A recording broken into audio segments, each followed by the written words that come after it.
All right, so you're in California. Okay. You're working towards becoming a licensed psychologist. Right. And it feels like there's this whole other language to learn just to understand the regulations. Oh, yeah. Like, you're not alone if SPE or CCR make your head spin. Definitely a lot of jargon. Yeah.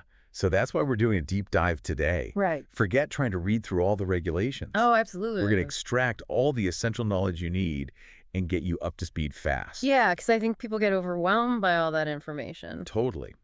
And today we're looking at some excerpts related to CPLE supervision, Yes. zeroing in on the California Code of Regulations, Uh-huh. and our mission is pretty straightforward. Okay. Explain the critical aspects of Supervised Professional Experience, You're right. SPE, Okay. that are absolutely vital for getting licensed as a psychologist in California. Yep. So think of this as like a shortcut to understanding what really matters for your journey. I like that shortcut. Yeah. Because it is a journey. It is. And getting a grasp on these SPE requirements. Yes. It's not just about checking a box. It's about, like, the foundation for your independent practice. Oh, absolutely. It's everything. Yeah, to how you build those real-world skills and the confidence that you need. Right. So let's get right to it. Okay. So in the eyes of the California Code of Regulations, Right. what exactly is Supervised Professional Experience, or SPE? So according to CCR Section 1387, Okay. it's defined as an organized program that consists of a planned, structured, and administered sequence of professionally supervised, comprehensive clinical training experiences. Wow, that's a mouthful. It is. So it's not just like a random collection of hours. No. It's really like a thoughtful process. Yeah, and you know what this shows me? What's that? The board really emphasizes that consistent oversight and mentorship. Yeah. Like making sure that new psychologists are getting guidance Right. so that they can refine their skills and Yeah. work on their decision-making. It's a progression. Exactly. It's a logical progression towards being able to practice on your own. Okay, so it's deliberate. It's structured. Yes. They're not just clocking in and out. Right. Now, what about things that don't count as SPE? Oh, that's important. Yeah, because I think that's just as important for people to know. Yeah, I think so too. What are they? So custodial tasks such as filing, transcribing, or other clerical duties, Okay. those are specifically excluded. So even though you might be doing those Right. You might have to. as part of your job, Yeah, they don't count towards your hours. exactly. The focus is really on Yeah. psychological activities that are directly Right. helping you grow and get ready for independent clinical work. Got it. So it's really about that professional development. Uh-huh. Now, how much SPE are we talking about? Okay. And what's the time frame we need to think of? Yeah. Especially with pre- and postdoctoral. Okay, so you need 2 years of qualifying SBE. 2 years. And in California, 1 year equals 1,500 hours. But here's a key thing. Okay. At least one of those years. So 1,500 hours has to be done after you've got your doctoral degree. Okay, so that's the postdoctoral. That's the postdoctoral requirement. Got it. So that year Yeah. allows you to apply your skills more independently, Yeah. but still under supervision. So it's bridging the gap between... Yeah. Between your academic training and actually practicing on your own. So two 1,500-hour years total. Yes. At least one of those after you've got the doctorate. Uh-huh. So what kind of time frame do we have to complete these hours? So for each year of SPE, Okay. you have 30 consecutive months. Okay, 30 months for each year. And if you do both of your SPE years after your doctorate, Okay. you get 60 months to do it. So you get a bit longer. Yeah, so that helps make sure that what you're learning stays relevant. It keeps everything fresh. Right. So let's talk about getting predoctoral SPE. Okay. Where could you go to get those hours? So the regulations, Yeah. they list several approved settings. So formal internship placements that are accredited by the American Psychological Association Okay. or are members of the Association of Psychology Postdoctoral and Internship Centers Oh, or the California Psychology Internship Council. Phoebix. So all of that accreditation Huh. means that those programs have met a really high standard Yeah. for their training. So it guarantees a certain level of experience. Exactly. So you could also get predoctoral SPE Right. if you work in an exempt setting. Yes. If you're registered with the board as a psychological associate Mm-hmm. or through a Department of Mental Health waiver. Right. So those exempt settings Yeah. often include like government or nonprofit organizations Okay. that have well-established training programs. So a few different options. Yes. What about folks that are still in their doctoral programs? Okay. Do they need to get registered right away to start counting their hours? So if you're a graduate student or a psychology intern Yeah. and you're enrolled in a doctoral program, you actually don't need to register to start getting SPE, Okay. as long as the internship is a requirement of your program. Okay, that makes sense. And it's the same for trainees in postdoctoral placements Yeah. that have APA, APP, or CAPIC approval. So one less hurdle to jump over Yes. initially. Right. But I imagine there's still some paperwork later on Oh, definitely. to prove that experience. Yeah, when you apply for your license, Okay. you'll need proof, so your transcript, to show that you were enrolled during the internship, Right. or the placement and a copy of the placement contract with the dates. So it's about creating that paper trail. Yeah, it's all about verification. So even if someone gets their pre-licensure training in one of those exempt settings Uh-huh. without registering, Right. do they still need the 2 years of SPE Yes, with at least one being postdoc? they do. Right. So the exemption from registration Yeah. during the training doesn't change that. Okay. You still need the 2 years of experience with that postdoc component. Good. That stays the same. Now, you also mentioned that you can accrue postdoctoral SPE. Yes, Are the settings generally the same pretty much. as predoctoral? So formal postdoc training programs Okay. with APA, APP, or CAPIC accreditation, Yeah. employment in an exempt setting, Yep. registering as a psychological associate, or a Department of Mental Health waiver. So pretty similar to before. It is. Now, let's talk about that Department of Mental Health waiver. Okay. What are the specifics there? So it has some very specific time limitations Okay. that depend on where you're working. All right. So if you're working at CDCR, Okay. DSH, or facilities within the California Department of Public Health, Okay. there's a waiver that's limited to 4 years. 4 years from when? From the start of your employment, Got it. you could get a 5th year, Yeah. but only under extenuating circumstances. Okay. So pretty limited. And this waiver is really only granted to the extent necessary for you to meet the licensing requirements. So then for those working in local mental health programs under a waiver, Yeah. the limitation is 5 years Okay. from your date of employment or the start of your contract. Okay. And again, that's really to help you gain the experience you need to get licensed. So these waivers have pretty clear time boundaries They do? and are linked to that end goal of getting your license. Yes. Now, regardless of where someone is getting their SPE, Uh-huh.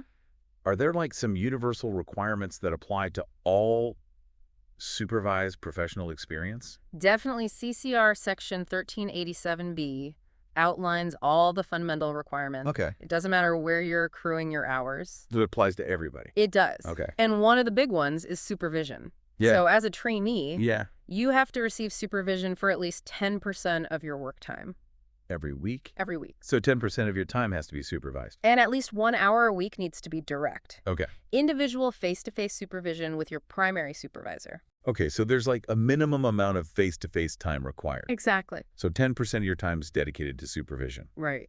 Is there a maximum amount of hours that can count towards SPE? So only 44 hours a week Okay, 44 hours. can be credited. So even if you work more than that, Yeah. only 44 count. Exact. So it prevents people from like overworking, Yeah, I think it's meant to. trying to speed up the process. Exactly. So what about the primary supervisor? Okay. What are their responsibilities? So first of all, Yeah. they need to work in the same place as you. Okay, same setting. And they have to be available to you 100% of the time Wow. while you're accruing SPE. So that could be in person? It could be in person, on the phone, Yeah. through other technology. The key is they have to be available. Yeah, they need to be accessible when you need them. Makes sense for timely support. Right. Now, how does the actual supervision happen? Okay. Are there rules about that?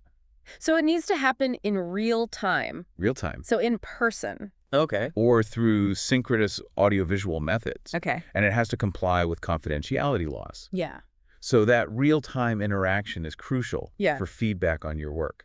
What happens if there's a client emergency Okay. and the supervisor isn't there? So the regulations say Yeah. supervisors need a plan Okay. for emergencies and crises. Even if they're not physically there. Exactly. So it's really emphasizing their responsibility yes. for the clients. Right. Now, what about experience that someone might have from working under a different mental health license? Okay. Can that count toward their SPE? So any SPE that you get while you're working under a different license Okay. can't be credited towards the psychology license. It's got to be specific. It has to be directly within the scope of psychology. Makes sense. Yeah. What about paying for supervision? Okay. because that could get tricky. It can. Yeah. And the regulations say you can't get SPE from a supervisor if you're paying them directly for the Okay. super. So no quid pro quo. Right. The relationship should be about training, Yeah. not money. Now, what if the trainee has some financial stake in the supervisor's practice? That's also addressed. Okay. You can't have a proprietary interest in your supervisor's business or any influence over them.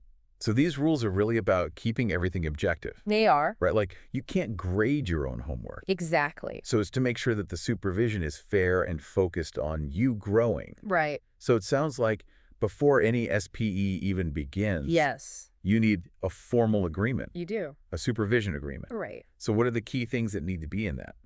So before you start, Yeah. both you and the supervisor need to sign a supervision agreement. Okay. That needs your full names and signatures, Okay. a statement of the authority under which the trainee is working, Okay. the start and end dates of the SPE, Yep.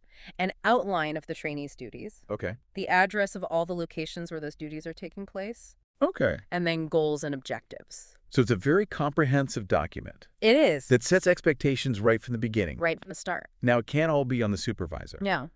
What about the trainee? Okay. What are their responsibilities? CCR section 1387.5 talks about that. Okay. So a big one is a weekly log, Okay. a written one. Of their SPE hours. Exactly. And there are specific things that need to be in it. Okay. What kind of information? So the name of the work setting, Okay. the dates, Yeah. the number of hours you worked, Go ahead. the number of supervision hours, Okay. the type of supervision, Oh, yeah. was it direct individual face-to-face Yeah. group or something else? Okay. And then you need to say whether the SPE was satisfactory. Got it. And who signs off on all that?